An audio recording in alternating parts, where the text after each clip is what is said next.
नीचे से भी बच्चे आ सकते हैं, कोई भी आ सकते हैं सीधे। और के लिए रिसेप्शन है, सभी फर्नीचर से भी आ रहा है सरप्राइज। और इसमें बात सामने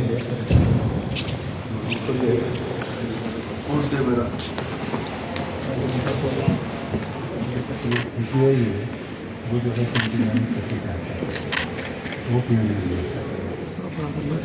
किसका हाँ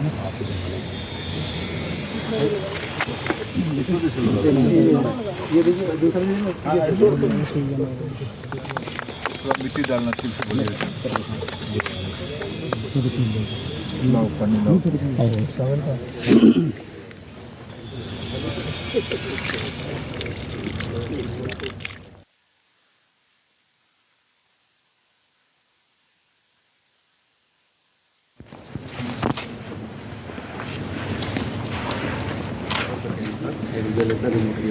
And we have a dedicated portal. Like suppose if any student they need any book on, like suppose let's say marketing.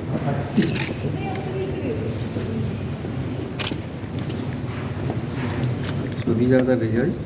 Whatever the books we have with the location. Suppose if I want to this book, it has the summary and what are the content and where it can be found. This is everything. Person just note down this number, go upstairs, that is the number. Yes sir, this is the classification number. It is represent the subject. So we are using international classification scheme. That is the DB decimal classification scheme to represent the class number and arranging all the books. And we ये book की यहाँ का identity है। yes sir, this is the identity for this library. And sir, we have integrated our RFID.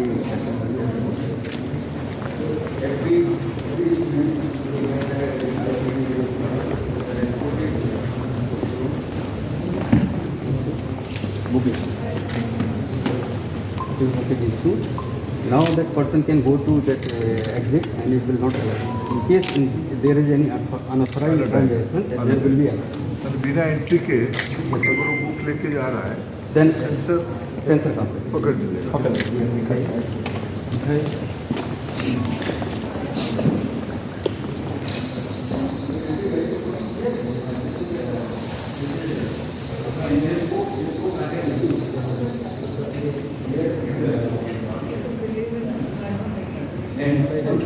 Plastic, again that's a plastic. but inside actually what is happening is we are not able to Maintain. use the sunlight at least for some time.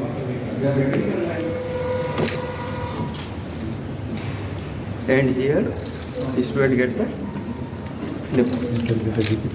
And all the transactions, for every transaction, student get the alert. For like the book is issued in their account and book is returned. And so it is. We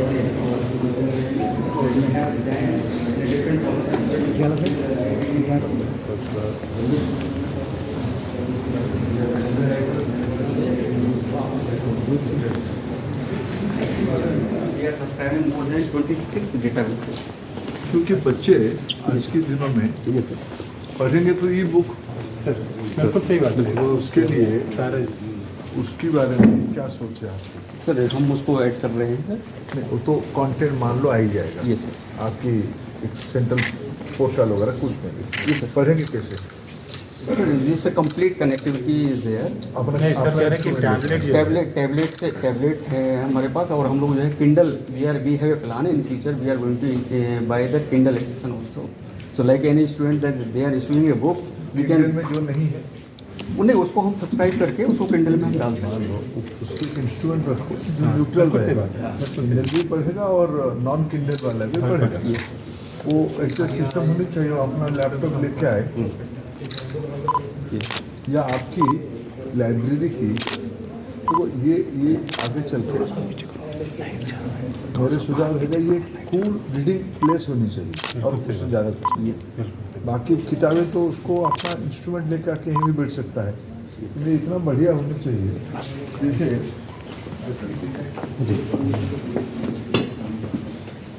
और natural जगह। हाँ वो 2 foot नीचे करते हैं इसको और थोड़ा ओपन करते हैं। लोग बैठे ये बहुत बढ़िया जगह है।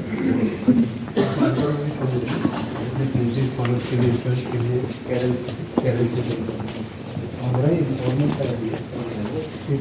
Of silence. तो हम लोगों ने सर प्रोविजन रखा है discussion room, that is a online नहीं, बुकिंग। ये अच्छा सोच है आपकी। यस उसको थोड़ा और बढ़िया मैंने एक आगे चल के तो वाईफाई होगा, ये सारा चीज़ को आपके वहाँ जो लाइब्रेरी में है ये भी बच्चा अपने रूम पे पढ़ सकता है, यस सर, अपने कैंपस में पढ़ सकता है। ऑलरेडी कैंपस आईपी बेस्ड है। आईपी बेस्ड है सर हमारा, इवन वो कैंपस में नहीं है, ट्रैवल भी कर रहा है, तब भी वो एक्सेस कर सकता है।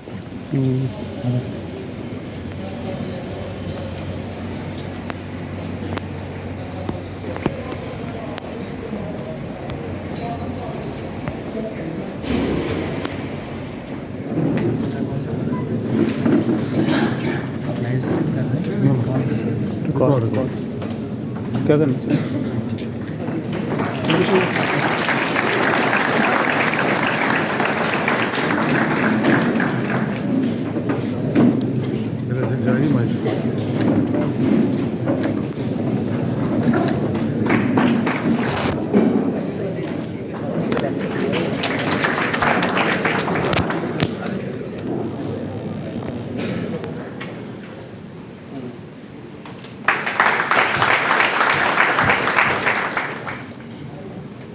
आज जो यहाँ माननीय मंत्री जी की जो विजिट हो रही है उस कार्यक्रम में उपस्थित सभी डिग्निटरीज, स्टूडेंट,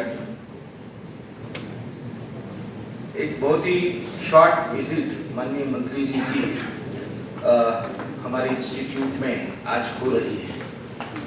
इसके लिए मैं माननीय मंत्री जी का बहुत बहुत स्वागत करता हूं और धन्यवाद देना चाहता हूं। सर, बहुत ही कम समय में यानी कि जो IIMs है उसमें थर्ड जनरेशन में सबसे लास्ट जो यह IIM बना, और जैसे डायरेक्टर ने बताया 56 स्टूडेंट्स को लेके हमने अभी शुरू किया और अभी मोर देन 1000 स्टूडेंट की स्ट्रेंथ और 55 फैकल्टी जो है यहाँ पे लगभग हमारे पास अभी है। 2-3 पायनियरिंग जो इनिशिएटिव्स जो हमने यहाँ शुरू किए हैं, तो उसमें एक तो मैं बताना चाहूँगा कि आजकल का जो स्ट्रेसफुल लाइफ है पूरा स्टूडेंट का, पर्टिकुलरली IITs और जो 12 के बाद में जो बच्चे आते हैं IITs से लेके NITs और जो बहुत ही दुर्भाग्यपूर्ण कुछ घटनाएं होती है सुसाइड जैसी, वैसे IIM में वो नहीं है माहौल, क्योंकि यहाँ एक ग्रेजुएट मैच्योर बच्चे आते हैं। फिर भी ऐसा कुछ भी ना हो, इसलिए हमने सेंटर फॉर हैप्पीनेस जो है आनंदम, इस नाम से एक इनिशिएटिव है जो हमने शुरू किया है। जो स्ट्रेस होता है बच्चों को, एकेडमिक स्ट्रेस बहुत है, तो वो स्ट्रेस रिलीज हो उसके लिए बहुत सारी चीजें होती हैं। दूसरा जो एक पायनियरिंग जिसको हम कहेंगे जो कहीं इंस्टीट्यूट में नहीं है, centre for diversity and inclusion, gender diversity हो, सोशल डाइवर्सिटी हो, वह बहुत इंपॉर्टेंट है। जब मैं 2019 को एज ए चेयरमैन यहाँ पे आया और उस समय 99 स्टूडेंट्स ने एडमिशन लिया था और उसमें एक भी गर्ल स्टूडेंट नहीं थी, जो फिर हमारा जो बोर्ड है वो बोर्ड ने इसको बहुत ही सीरियसली इस विषय को लिया और अभी 30 से 45% जो गर्ल स्टूडेंट है। तो यह जेंडर डाइवर्सिटी और जो सोशल डाइवर्सिटी जो है वह भी उससे एड्रेस हो। दूसरी बात, ये जो दोनों इनिशिएटिव है इसमें जैसे IAS ऑफिसर उत्तर प्रदेश के हैं और वो महाराष्ट्र में आ रहे हैं या तमिलनाडु के हैं या तमिलनाडु में जा रहे हैं, तो उनके लिए एक शॉर्ट टर्म क्रैश कोर्स होता है, वो उस लैंग्वेज को अडॉप्ट करने के लिए।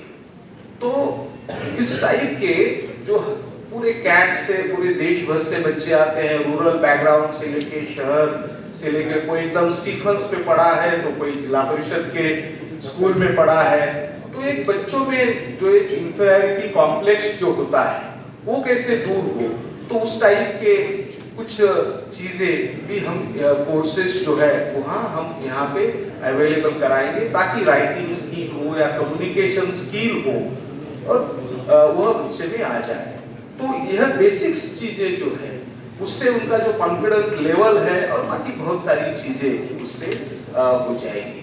और एक तीसरी जो बात है जो मैं बताना चाहूंगा, तो IIM है, मैनेजमेंट इंस्टीट्यूट है, तो केवल कारपोरेट की ही सोच जो है वो होनी ही चाहिए, मगर उसके साथ में जो स्मॉल बिजनेसेस जो है, जो हमारे देश के इकोनॉमी का बैकबोन है, अगर हमारी इंडियन इकोनॉमी को किस तरह रेट करते हैं इंटरनेशनल एजेंसीज हो या इकोनॉमिस्ट हो, तो इंडियन इकोनॉमी को ये कहते हैं कि भारत की जो इकोनॉमी है वो 80% इनफॉर्मल इकोनॉमी है और 20% ऑर्गेनाइज्ड इकोनॉमी है।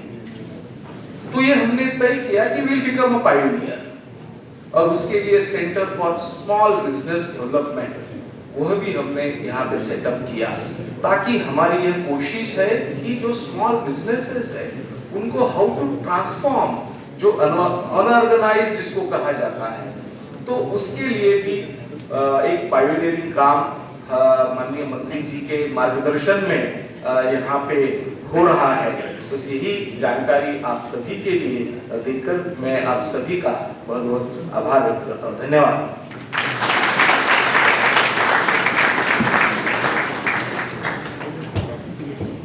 Thank you very much, sir. May I now request our chief guest to address. नमस्कार, गुड मॉर्निंग टू ऑल। मेरे मित्र IIM जम्मू के BOG के चेयरमैन मिलिंद कामले जी, IIM जम्मू को जिन्होंने बनाया, ऐसे हमारे director professor Sahay ji, my dear students, faculty members और अन्य सभी डिग्निटरीज, मीडिया के साथीगण, मैं आप सबका आभार प्रकट करता हूं कि आपने आज मेरे को IIM जम्मू में निमंत्रित किया, आपसे मिलने का एक अवसर दिया और कुछ विषय पे चर्चा करने का भी आपने अवसर दिया। मैं आने वाला आधा घंटा आपके बीच में हूँ। मैं 12-15 मिनट कुछ विषय रखूंगा और फिर आपसे मैं चाहूँगा कि 3-4 प्रश्न आपसे भी आए, कुछ मैं आपको समाधान दे पाऊँ और आपसे कुछ से सीखूँ।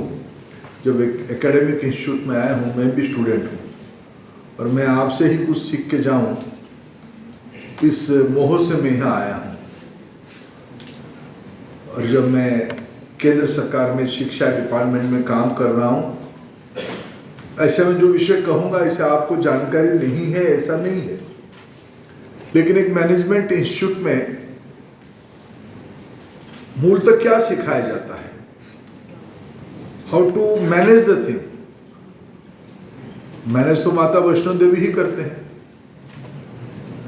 मैनेज तो एक डिवाइन पावर ही करता है। हमें भी लगता है कि हम भी मैनेज करते हैं, लेकिन मैनेजमेंट इंस्टीट्यूट में इन दोनों के बीच में जो विषय पढ़ाया जाता है उसको मैनेजमेंट ही कहा जाता है।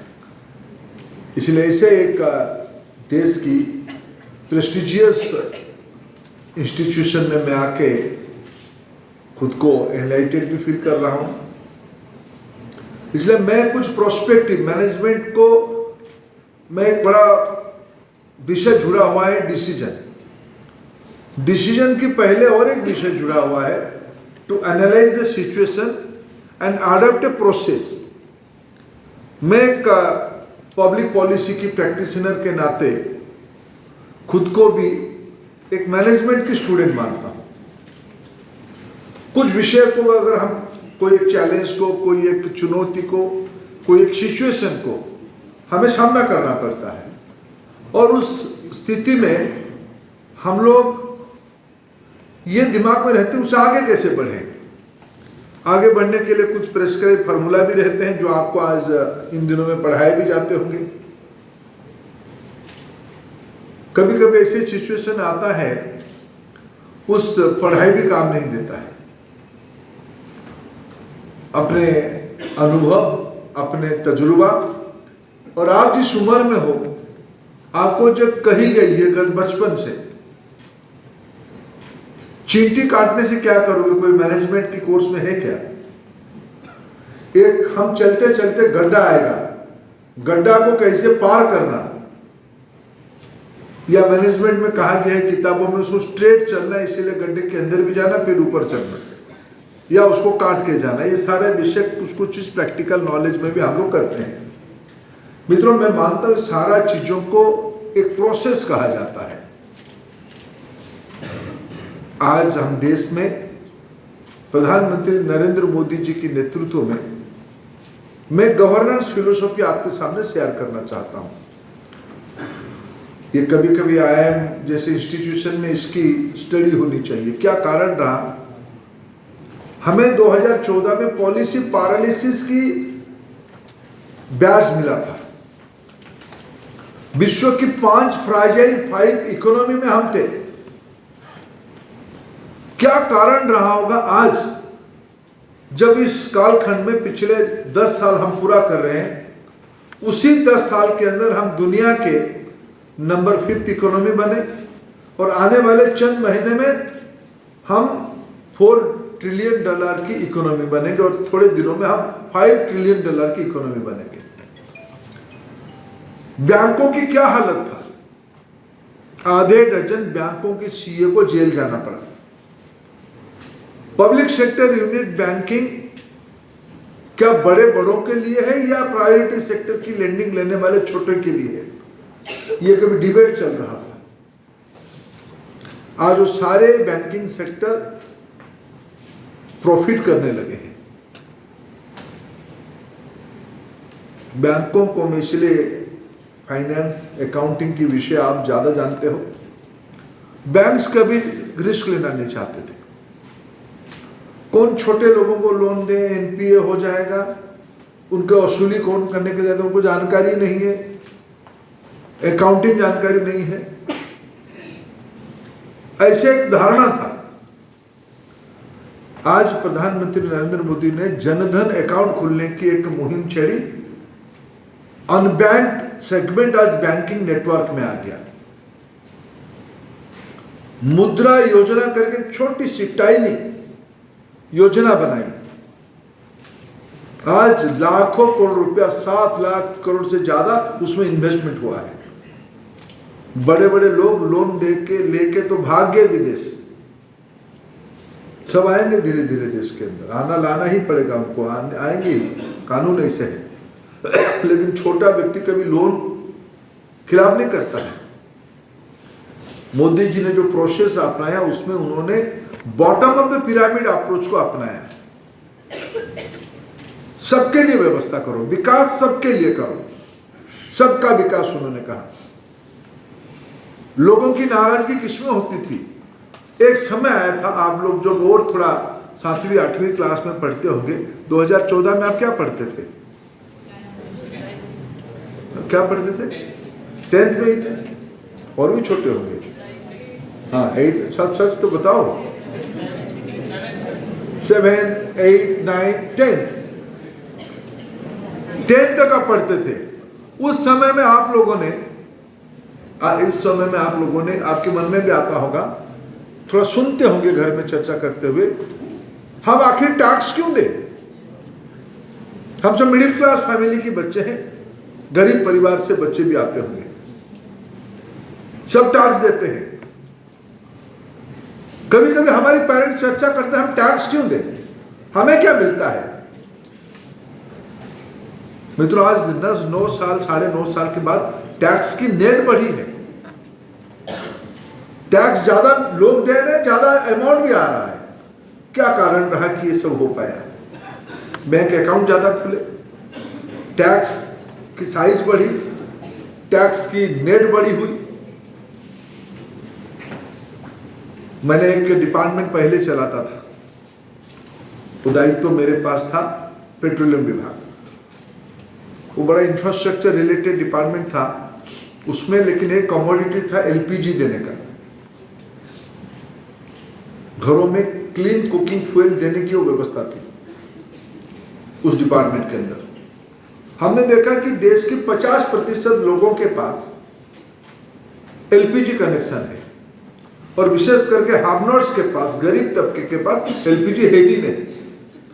आप जैसे कोई प्रोफेसर साहब, जैसे कोई प्रोफेसर मित्र है, उन्होंने मेरे को एक असेसमेंट करके बताया कि साहब आपकी जो बॉटम ऑफ द पिरामिड है, जिनमें से प्रत्येक साल भारत में, I am quoting WHO statistics, Bharat में 5 लाख महिलाओं की जान चली जाती थी डोमेस्टिक पॉल्यूशन के कारण, धुएं के कारण।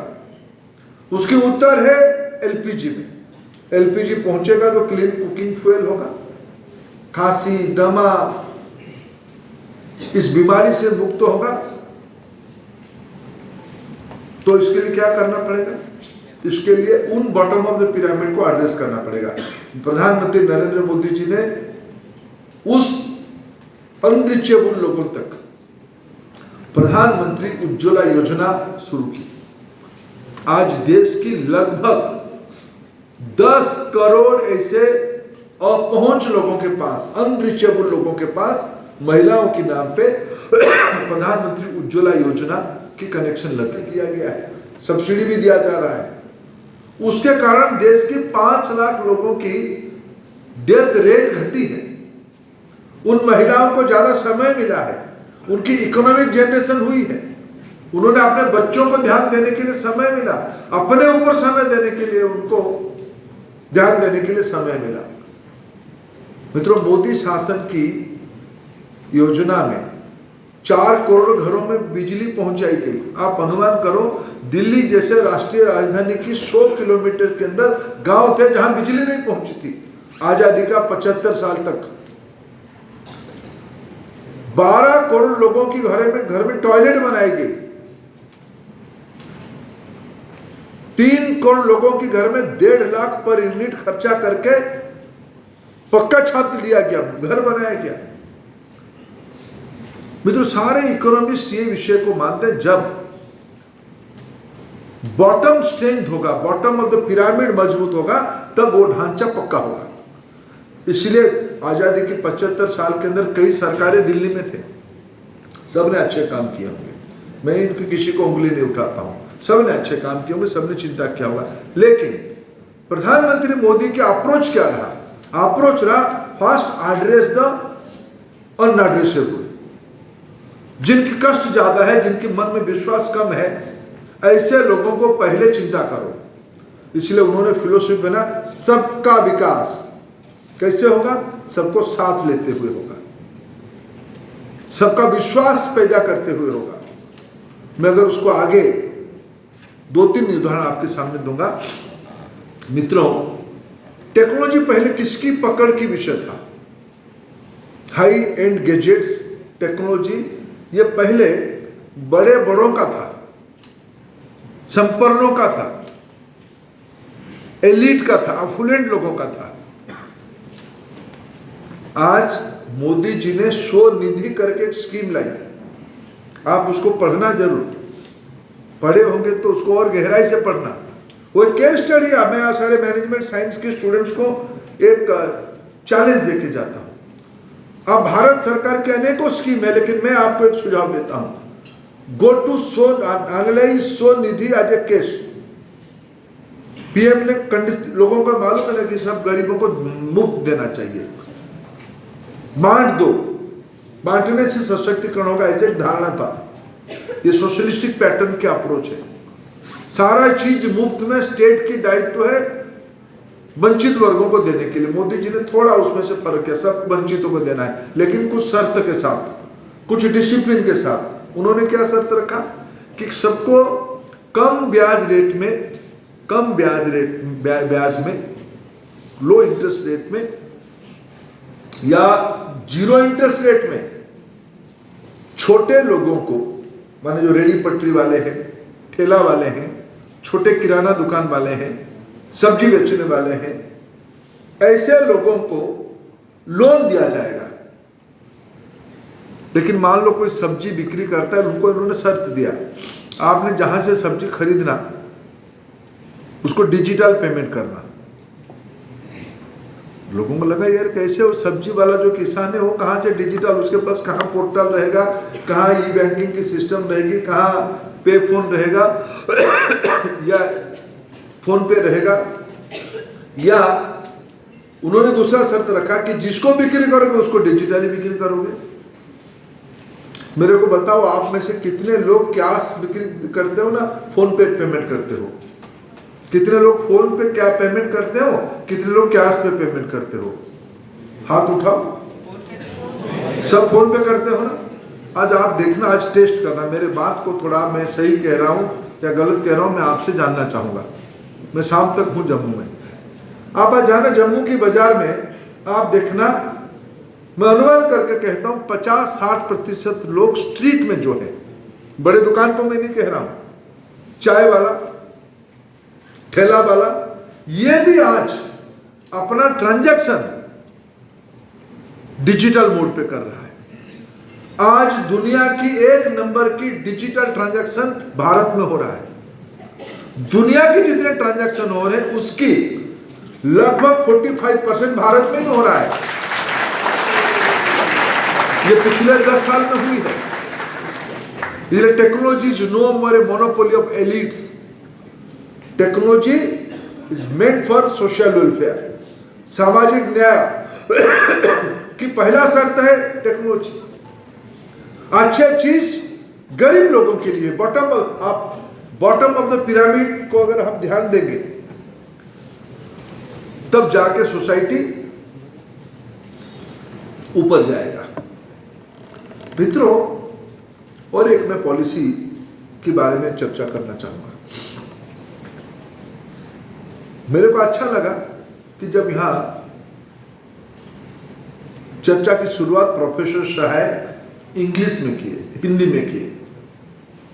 मैं खुद हिंदी, मातृभाषा मेरा हिंदी नहीं है, मेरा मातृभाषा उड़िया है।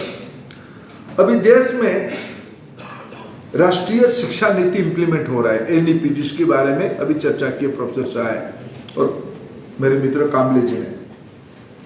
उसमें कई प्रकार की रिकमेंडेशन है, लेकिन एक विषय को मैं आपके सामने चर्चा करना चाहता हूं, recommendation on language. NEP recommend up to class 8 the teaching should be in the local language, in the मातृभाषा। मित्रों, विश्व की एक्सपर्ट्स इस विषय पे सहमत हो रहे हैं और ये मत दे रहे हैं, जब बच्चा 8 तक आते हैं तो उनको कितना साल हो रहा होगा? 13-14 साल हो रहा होगा।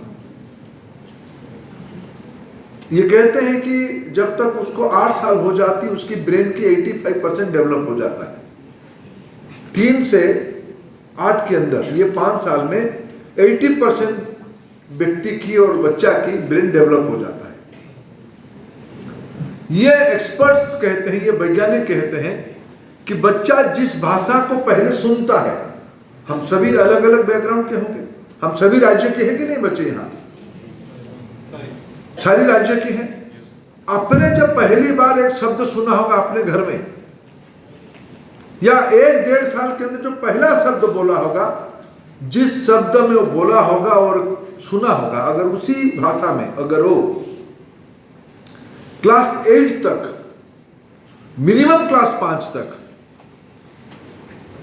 पढ़ेगा और लिखेगा, mind my words, the language the kid fast listen और अटर, if in that language the kid will continue to write and read in the same language, the brain will be then critically developed. उसकी परिपक्वता, उसकी analysis करने का, उसको argument करने का, उसकी रिसर्च एनालिसिस पक्का होगा, क्लैरिटी होगा। इसलिए इंग्लिश को भी दखल करना, हमें कल सुबह इंग्लिश क्या, हमें तो मैंड्रिन को भी सीखना पड़ेगा। हमारी कंपटीशन चाइना के साथ हो रहा है, चाइना में इंग्लिश नहीं बोला जाता है, हमें जर्मन टेक्नोलॉजी को, मैं आज आपकी लाइब्रेरी में एक नया चीज देख के गया। As a student I am appreciating that. मेरे को थोड़ा थोड़ा आपको जीलोसी भी होता है यार, मेरे समय में अच्छा मैं बहुत लाइब्रेरी में जाके पढ़ने वाला व्यक्ति था भी नहीं। सच तो बताना चाहिए कभी कभी, बेटा बेटियों के साथ सच बताना चाहिए, लेकिन आप पढ़ना, मेरे अभ्यास में नहीं आना। लेकिन मैं आपकी लाइब्रेरी जाके मेरे को अच्छा लगा, मैं एक नया चीज सीखा। क्या सीखा? लाइब्रेरी से कोई किताब ऐसे ही लेकर नहीं जा सकता है। आपके पिताजियों को पूछना, एक आधा तो ले ही लिया होगा किताब, आप नहीं लेना। लेने से भी हमारे सहाय साहब ने उसमें बढ़िया व्यवस्था कर दिया है। एक टेक्नोलॉजी जर्मन से लाया है, RF टैग के साथ लाइब्रेरी में किताब को लेके जाना और उसको डिपॉजिट करने का भी तरीका अनोखा है। बनाने वाला, मैंने पूछा मशीन कहाँ से है? मशीन आया जर्मन से। जर्मनी लोग इंग्लिश नहीं जानते हैं, इसलिए ये भ्रम में नहीं करें। जापान, हम दुनिया में कहते हैं कि भाई made in Japan, is quality, alternative name of quality. English नहीं आता है उनको, इसलिए मोदी जी ने नई नियम बनाया, रिफॉर्म्स किया कि भाई हमें बच्चों को प्रारंभिक दिनों में अपने मदर टंग में, अपने मातृभाषा में गौरव के साथ पढ़ने पढ़ाने की व्यवस्था करना, पढ़ने लिखने की व्यवस्था करना, तब वो बच्चा ग्लोबल लीडर हो सकता है। मैं 3 ग्लोबल लीडर के नाम कहता हूं जिन्होंने अपने प्रारंभिक दिनों में इंग्लिश नहीं पढ़ा था।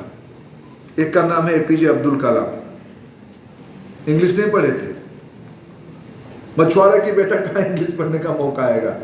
दूसरे का नाम है प्राइम मिनिस्टर नरेंद्र मोदी, वो तो चाय बिक्री कर रहे थे, गरीबी इतनी थी। तीसरे का नाम है राष्ट्रपति द्रौपदी मुर्मू।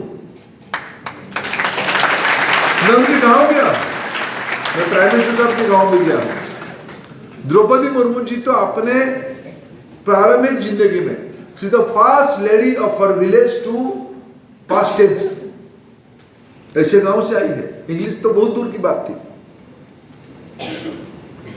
इसलिए मित्रों, कॉन्फिडेंट होना इंग्लिश से कोई संपर्क नहीं। और एक रिफॉर्म था, इसलिए language is important thing in our journey. मातृभाषा ही हम सभी का महत्व की विषय होनी चाहिए। एक अंत में मैं कहूं रिफॉर्म के बारे में, अभी अभी पार्लियामेंट खत्म हुई, पार्लियामेंट में अभी एक लॉ पास हुआ, लॉ एनेक्टेड हुआ। भारत में 19th सेंचुरी से, जब अंग्रेजों की हुकूमत था, हम गुलाम थे, तब आपने एक शब्द सुना होगा, इंडियन पेनल कोड, सुना है ना, IPC। ये पेनल का अर्थ क्या है? Penal relate to punishment, penalty, दंड। अंग्रेजों ने हमको गुलामी देने में रखने के लिए, अभी कभी आप आज गूगल में सर्च करके मैकॉले की मिनट्स को पढ़ना। मैकॉले ने, जिन्होंने भारत में, अंग्रेज भारत में, ब्रिटिश इंडिया में शिक्षा नीति लागू किया, उसका शर्त क्या था, क्यों वो लागू किया 1835 में? इसलिए लागू किया कि भारत को लंबे समय तक पराधीन करने का, गुलामी रखने का विपन्न शिक्षा होनी चाहिए।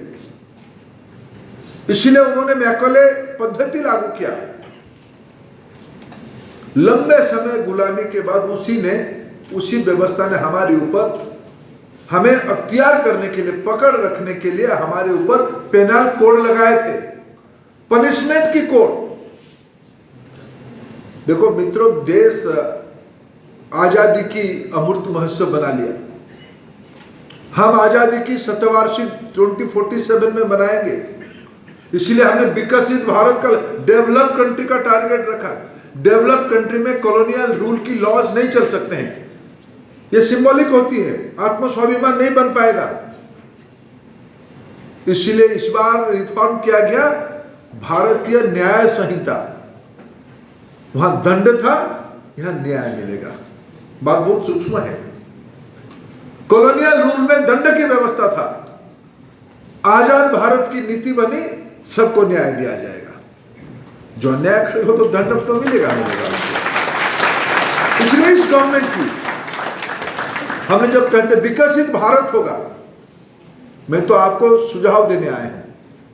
प्रोफेसर साहब आपके वहां वो विंडो खुल गया, आइडिया कैफे खुल गया आपके वहां, वो सिस्टम लग गया क्या? नहीं, वो लग गया क्या? एक डिजिटल माई गॉव में एक विंडो है, विकसित भारत के लिए प्रधानमंत्री जी ने आपसे अपेक्षा रखा है, आप सुझाव दो। आप सबके मन में कुछ कल्पना होगा, you must all have some ideas, उसको मोदी जी तक पहुंचाना पड़ेगा। इसलिए एक व्यवस्था किया गया माई गॉव में। नहीं है तो एक बार ओरिएंटेशन करो इसकी, ऐसे गेट टुगेदर में करके मोदी जी क्या चाहते उसकी एक स्पीच है, उसको एक क्लासरूम में समझाओ और सबको आइडिया देना। 2047 में भारत को विकसित करने के लिए सबकी प्रयास चाहिए, सबका साथ, सबका विकास, सबका विश्वास तभी होगा अगर सभी प्रयास करेंगे। यह भारत किसी की बपोती नहीं है, किसी की मोनोपोली नहीं है, किसी की जागीर नहीं है, यह डेमोक्रेसी है। डेमोक्रेसी में हर एक नागरिक की समान अधिकार है। यह कहने से नहीं होगा, करने से होगा। इसलिए मैं आज बहुत संतुष्ट हूं। मेरे पास इतना ही कहना था। मैं कभी चाहूंगा कि मेरे को अगर प्रोफेसर शाह अनुमति देंगे तो मैं आपको एक एनईपी में एक नया आर्किटेक्चर भी बनाया गया, क्रेडिट सिस्टम। अगर प्रोफेसर साहब, मैं तो बीच बीच में माता रानी का दर्शन के लिए आऊँगा, अगर आप अनुमति देंगे तो मैं बच्चों को पब्लिक पॉलिसी की भी एक आधा पॉइंट का पढ़ाना भी कर चाहूँगा और आपसे डॉक्टर मानने का मौका मिलेगा। मैं बहुत खुश हूँ आपके साथ मिलके। मैंने मोदी सरकार की कुछ रिफॉर्म, कुछ प्रोसेस और हम सबकी जिम्मेवारी आपके सामने रखा और मैं चाहूँगा एक निवेदन करूँगा। मित्रों, मैं जो एलपीजी की उदाहरण दिया, मेरे को कॉर्क स्मिथ करके अमेरिका कोई यूनिवर्सिटी के प्रोफेसर ने मेरे को समझाया। मेरे मन में एक प्रश्न है कि mister Smith, how do you know about Indian society? How do you know? मेरे मन में भी एक दम्मत है, ये अमेरिकन यूनिवर्सिटी के प्रोफेसर हमें कैसे समझा सकता है? बोले नहीं, ऐसा नहीं है। अभी बेचारे अभी कोरोना के कारण प्रोफेसर स्मिथ की देहांत हुआ। उन्होंने मेरे को कहा कि साहब, मैं आपकी देश में पिछले 40 साल से आ रहा हूं और 40 साल से मैं महिलाओं की बिहेवियरल स्टडी कर रहा हूं, उनकी चैलेंजेस समझ रहा हूं। मित्रों, यूनिवर्सिटी की काम हुई है, इंस्टीट्यूशंस की काम हुई और आईआईएम जैसे इंस्टीट्यूशंस का काम और बढ़ जाता है। देखो, जम्मू कश्मीर हमारा देश के ऐसे एक महत्वपूर्ण इलाका है। अगर आईआईएम में चाहूंगा कि आईआईएम जम्मू कश्मीर की 3-4 चीजों के बारे में एक लॉन्ग टर्म केस स्टडी बनाए, बैच उस विषय पे आगे अपना चिंतन करे, मनन करे, अध्ययन करे, आज बिजनेस स्टडी उसको प्रोजेक्ट करके ले। आखिर क्या कारण है दुनिया भर के लोग माता वैष्णो देवी का दर्शन करने आते हैं? जो घर में अपना 4 चीज नहीं मानते, माता के पास आते आते सब ठीक कैसे हो जाता है। ये केस स्टडी, इसमें कुछ मिलेगा आगे, इसमें भारतीय सभ्यता की झलक मिलेगी। ये आईआईएम जम्मू को करना चाहिए। क्या कारण है कि इतने कष्ट के साथ दुनिया के लोग अमरनाथ यात्रा करने जाते हैं? क्या कारण है कि जम्मू श्रीनगर की तरफ इतने उफान के बाद भी कारीगरी काम बंद नहीं हुई? जो हस्तशिल्प था, एम्ब्रॉयडरी वर्क था, पश्मीना की काम था, वो कभी बंद नहीं हुए और महिला करते हैं। All these things should be case study of IIM Jammu. तब जम्मू जाकर समाज को एक नया मॉडल दे पाएगा।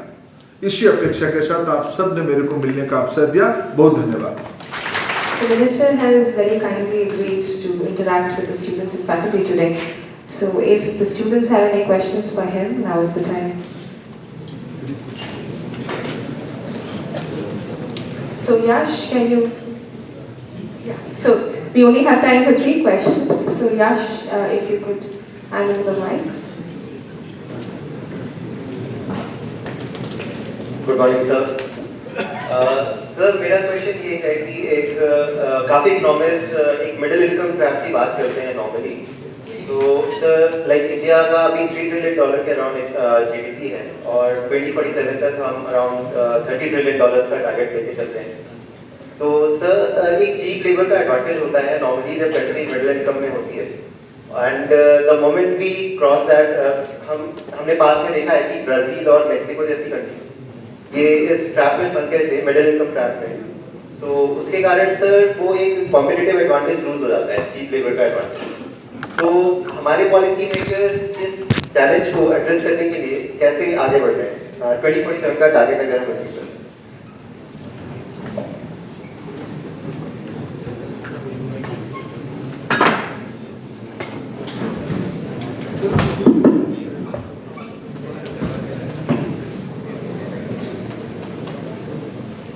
यस ना, यस यस आप विवेक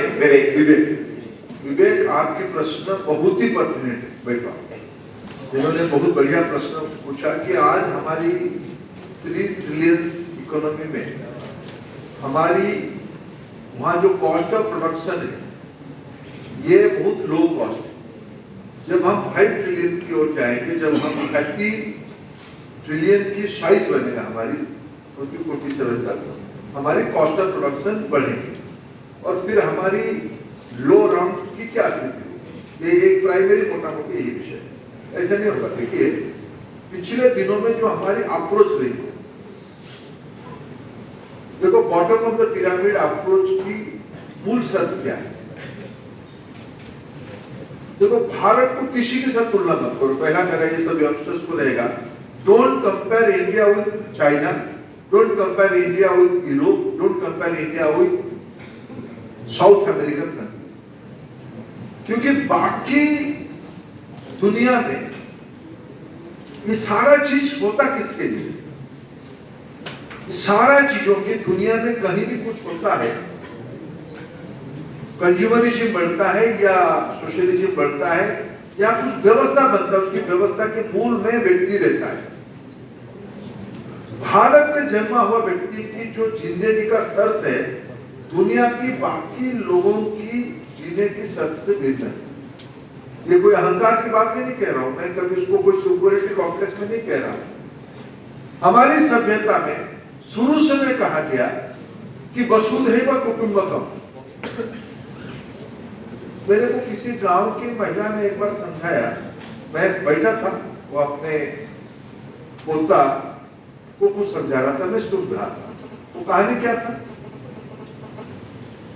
कि पोता कहती है कि अपना दादी को, दादी ये चींटी मेरे को काटता है, फिर भी तुम उसको सकर देते हो, ये तो हमारा शत्रु है ना। नियम के हिसाब से चींटी को मारना चाहिए, मैं तो मारूंगा, तुम क्यों उसको सकर देते हो?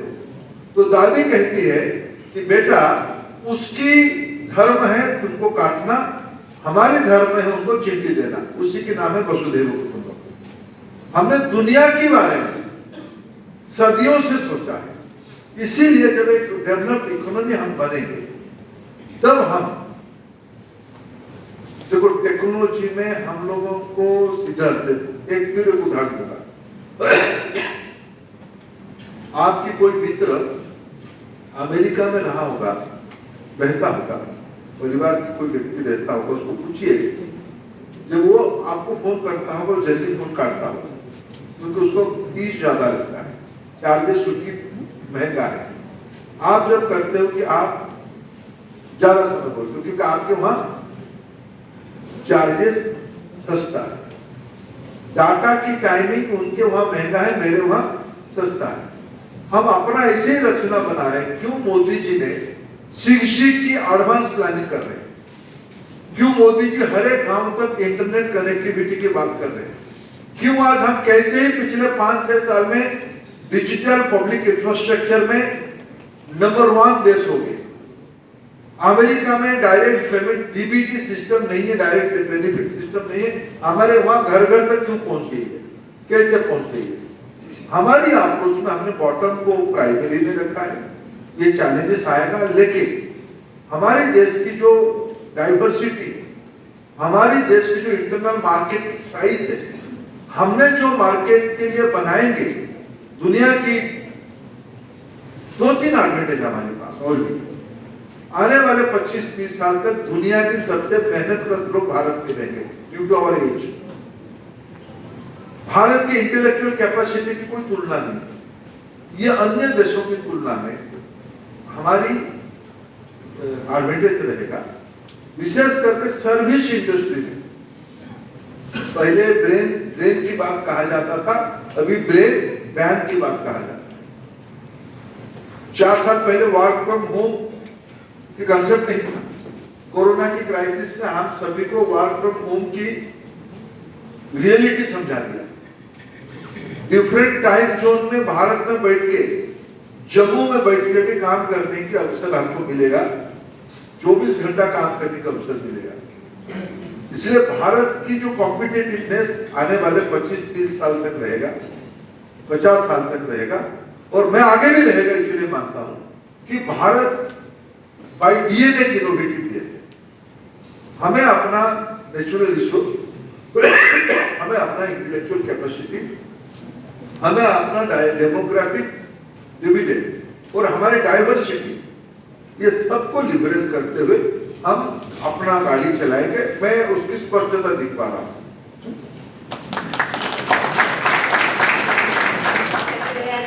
Some valuable insights from you. My name is Muskan. My question to you is, what specific initiatives will be taken to ensure that students from the rural areas have equal access to quality education and opportunities to contribute to Viksit Bharat? ये very good, बैठो। ये एक अच्छी बात है, जिस पे जाऊंगा। आज Bharat school education and higher education के 2 बड़ा प्लेटफॉर्म चलाती है, दीक्षा और स्वयं। स्कूल एजुकेशन के लिए दीक्षा, हमने 200 टीवी चैनल हर एक भाषा में एवरेज 10 चैनल करके 200 टीवी चैनल की व्यवस्था हमने किया है। 80 टीवी चैनल हायर एजुकेशन के लिए किया है। दुनिया में किसी देश में एजुकेशन के लिए डेडिकेटेड 280 चैनल्स नहीं। नंबर 1, ये तो सैटेलाइट मोड की एजुकेशन, ये वन वे होगा, 2 वे नहीं होगा, इंटरैक्टिव नहीं होगा। लेकिन टेक्नोलॉजी को आगे ले जाते हुए, जैसे मैंने कहा कि हम क्यों 6 लाख गांव में हाई क्वालिटी नेटवर्क इंटरनेट की डाल रहे हैं, ऑप्टिकल फाइबर क्यों डाल रहे हैं? इसलिए डाल रहे हैं कि सस्ते दर पे लोगों के घर तक इंटरनेट पहुंच जाए। आज भारत में सस्ते मोबाइल नीति के कारण 100 लोगों के हाथ में स्मार्टफोन आ गया। 100 करोड़ लोगों के हाथ में स्मार्टफोन। अभी जो कोरोना में स्कूल एजुकेशन की कुछ असेसमेंट हुई, 66% बच्चों के घर में स्मार्टफोन था। सबको पढ़ने की मौका नहीं मिला क्योंकि एक ही फोन था। पिताजी को भी बात करना है, बड़े भाई को भी पढ़ना है, छोटी बहन को पढ़ना है। लेकिन आने वाले दिनों में आज भारत में मोबाइल बनना शुरू हुआ है, दर घटेगा। भारत की, मैं आज आपकी इंस्टीट्यूट में आया हूं। मैं 15 साल पहले अमेरिका की कोई क्लासरूम में गया, 15 साल पहले। तब मेरे को लगा था वहां का क्लासरूम बोले कि हमारे देश में शायद आने वाले 50 साल तक नहीं होगा। मैं आज बड़े जिम्मेवारी के साथ कहता हूँ, हमारे देश में 2.5 lakh school classroom digital board हो चुका है। टेक्नोलॉजी को रिवर्स करते हैं। मैं 3 दिन पहले रूरल एरिया की नवोदय विद्यालय में था। AR/VR के माध्यम से उन्होंने ह्यूमन एनाटॉमी को समझाने के लिए एकदम उन्होंने उस क्लासरूम में मैंने देख किया है। अगर मेरे सोशल मीडिया में आप 3 दिन पहले देख चुकोगे, अनुगुल जिले में एक रूरल स्कूल में मैं उसको दिख रहा हूँ। ये टेक्नोलॉजी हमारे देश में सस्ता होने के कारण पीपीआई हमारे देश में बन जाने के कारण हमारे लोगों को ये एक्सेसिबिलिटी मिल जाएगी और हम कर लेंगे। मैं upskill use the term upskill and there is another term reskill, skilling, upskilling and reskilling. But मैं सच में 3 क्वेश्चन आए उतने में मैं इसीलिए कभी कभी जाता हूँ, पहले मेरे मन की बात बता देता हूँ, उन्होंने आंसर दे दिया, उसकी स्ट्रैटेजी 2-3 करके मैं छोड़ दूंगा, लेकिन मैं पहले जो एंड में कहने वाला था अभी कह देता हूँ। मैं क्वेश्चन इसलिए थोड़ा पूछता हूँ कि मैं कोशिश करता हूँ, मैं प्रोफेसर सहाय और मेरे मित्र मिलिंद जैसे इतना एक्सपर्ट नहीं, फिर भी सामाजिक जीवन में घूमते घामते आप लोगों से मिलकर मैं यंगस्टर्स से प्रश्न पूछता हूँ। प्रश्न कोई आंसर के लिए नहीं पूछता, मैं जैसे सोचता हूँ इट इज अपडेटेड और नॉट, उसके लिए चेक करने के लिए पूछता हूँ। एक अभी कोरोना के समय में हम लोगों ने एक मशीन यूज किया ना, thermometer, oximeter, sir electrically thermometer use होता है, ऑक्सीमीटर। ऑक्सीमीटर में पल्स पता चलता है कि व्यक्ति का कितना पल्स है। मैं तीनों क्वेश्चन में पल्स चेक कर रहा था कि कैसे हमारे बच्चे सोचते हैं। एक ने पूछा इकोनॉमी की साइज बढ़ेगी तो प्रोडक्टिविटी, प्रोडक्शन कॉस्ट कैसे रहेगा। ये कोई अच्छा इकोनॉमिक्स की स्टूडेंट ही पूछ सकता है। बाकी 2 बच्चियां जो क्वेश्चन पूछे, एक ने पूछा कि भाई ये स्कूली बच्चों को आप 70% अपडेट करने के लिए क्या व्यवस्था किए। ये बहुत इन-डेप्थ क्वेश्चन है। जो तीसरा क्वेश्चन है बहुत ही पर्टिनेंट, बहुत ही प्रोग्रेसिव क्वेश्चन है, क्योंकि बच्चे मित्रों हमारे देश में 52 स्टूडेंट, हम लोग स्किलिंग अभी एनईपी में उन्होंने कुछ आंसर क्या रोड मैप क्या है, ये अभी एनईपी कह रहा है क्लास 6 to 11 स्कूल में अभी जो पढ़ाया जाएगा, आपकी बचपन पे आपको science, environmental science, mathematics, language, social science, यही 5 विषय पे पढ़ाया जाता था। आर्ट, वोकेशनल एजुकेशन, स्पोर्ट्स ये एक्स्ट्रा था, ये एडिशनल था, एक्स्ट्रा करिकुलर था। In NEP there is no more extra curricular concept. Science, social science, environmental science, mathematics, language के अलावा arts, skill development and sports, ये तीनों चीज अभी फॉर्मल एजुकेशन के हिस्सा हो जाएगा। इसके कारण क्लास 6 से अनवर हम स्किलिंग को, वोकेशनल एजुकेशन को फॉर्मल एजुकेशन में चैप्टर करके, सब्जेक्ट करके पढ़ाएंगे। वो व्यक्ति या वो बच्चा अपने चॉइस से स्किल चूज करेगा, अपने चॉइस से। अभी भी यहाँ बच्चे पढ़े होंगे, माँ पिताजी के दबाव में आप ये करने के लिए आ गए, आपको मौका मिलेगा तो आप पेंटर बन जाओगे, आपको मौका मिलेगा आधे का तो इच्छा होगा फिर सिनेमा में चले जाओ। कोई सिनेमा वाला है कि नहीं है यहाँ? हीरो बनने का किसी को इच्छा है कि नहीं है? मॉडलिंग अभी बताते नहीं हो, सयाजी पेरेंट्स को कह देंगे, आधे का तो इच्छा होगा। अपने रुचि के हिसाब से अभी पढ़ाई का व्यवस्था की गई, तब ये सुविधा हो जाएगा अपने स्किलिंग डेवलपमेंट करने का। हमारे देश में 15 to 59 ये जो एज ग्रुप है, ये वर्किंग पॉपुलेशन है। हमारे सभी बच्चे अभी 10 तक नहीं आते हैं, 10 पास नहीं करते हैं। 75% बच्चे जो क्लास 1 में एंट्री करते हैं, उनमें से 10th पास होते होते 75% आते हैं, बाकी 25% वर्कफोर्स में या बेकार हो जाते हैं। फिर सीजराइट जब 12 पास करते हैं, तब 50-55% लोग पास करते हैं, बाकी 45-50% बच्चे नहीं आते। ये सब घर में बैठते नहीं तो वर्कफोर्स में जाते हैं। हमको आने वाले 15 साल 15 to 40 या मैं क्लास 6 कहूं तो ये 12 साल होता है। 12 साल से 42 साल, ये 30 साल की आयु वर्ग के लोगों के, एज ग्रुप के लोगों को कॉन्स्टेंटली स्किलिंग, रिस्किलिंग, अपस्किलिंग, ये तीनों चीजों का हमें करना है। But I'm happy. Jammu is also planning to create a skilling, modern skilling ecosystem. मैं अगर एक विषय कह के मेरी बात खत्म करता हूँ, हम AI से सब लोग प्रभावित हैं। सब हम लोग इंस्टा, फेसबुक, यूट्यूब में देखते हैं।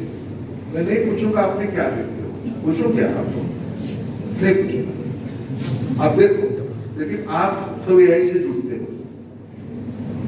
जानते हो दुनिया में 800 करोड़ लोग रहते हैं दुनिया में, 800 करोड़, उनमें से AI कितने लोग जानते हैं? AI की एक्सपर्ट कितने लोग हैं? सिर्फ 1 लाख। That means आने वाले दिनों में हमारी मार्केट साइज क्या होगा? AI expert. हमारे दिमाग में स्किलिंग का क्या है? वोकेशनल एजुकेशन अब क्या है? Electrician, plumbing, motor mechanic, safe, beautician, ऐसा नहीं है। AI अथॉरिटी भी स्किलिंग होती है। सर्विस इंडस्ट्री की ड्रोन इतने दिनों में आ गया है। ड्रोन तो अभी सिर्फ फोटोग्राफी के लिए यूज होता है। आने वाले दिनों में पब्लिक लॉजिस्टिक मैनेजमेंट में, एग्रीकल्चरल फार्मिंग में ड्रोन की काफी मात्रा में यूटिलाइजेशन बढ़ेगी, तो उसकी नया दुनिया बनेगी। सारे चीजों को टेक्नोलॉजी ड्रिवन सर्विस इंडस्ट्री की मैसिव स्किलिंग अप स्किलिंग की आवश्यकता है। सभी को इंजीनियरिंग ग्रेजुएट किंवा अन्य कोई ग्रेजुएट होने की जरूरत नहीं है। 12th को पास के बाद एक सर्टिफिकेट कोर्स करके, एक पॉलिटेक्निक कोर्स करके, डिग्री लेके हम वर्क फोर्स में जा सकते हैं। ये सारे तैयारी अभी राष्ट्रीय शिक्षा नीति में NEP में एंविजन किया गया है। प्रधानमंत्री नरेंद्र मोदी जी की जिम्मेदारी के कारण आज जम्मू कश्मीर में अनेक नए शिक्षा अनुष्ठान खुल रहे हैं। IIM जम्मू उसकी एक उदाहरण है। 2016 में निर्णय करके IIM जम्मू को ओपनिंग करवाया गया था। आज हम उसकी नई भवन की देखें उसको, कुछ दिनों के बाद इसको प्रधानमंत्री स्वयं ही लोकार्पण करेंगे देश के लिए। वो आएंगे, इसको लोकार्पित किया जाएगा। IIM के साथ साथ IIT जम्मू, एम्स श्रीनगर, ये सारे इंस्टीट्यूशन यहाँ, NIT पहले से ही था, उसकी भी नए कैंपस, नए स्ट्रेंथनिंग के बारे में सोचा जा रहा है। सेंट्रल यूनिवर्सिटी जम्मू कश्मीर के बारे में भी सोचा, मैंने अच्छा भी उसकी प्रोग्रेस है। धीरे धीरे ऐसे ही तो जम्मू कश्मीर पहले से ही एजुकेशन में बहुत उच्च क्वालिटी की राज्य करके गिना जाता था। आज भी जम्मू कश्मीर में नौजवानों के अंदर जो प्रतिभा है, ये सारे नेशनल इंस्टीट्यूशंस के माध्यम से बाहर आए और बाहर के बच्चे भी इस नेशनल इंस्टीट्यूशन में पढ़ के यहाँ की इकोसिस्टम को समझे, यही इस नेशनल इंस्टीट्यूशन की उद्देश्य है।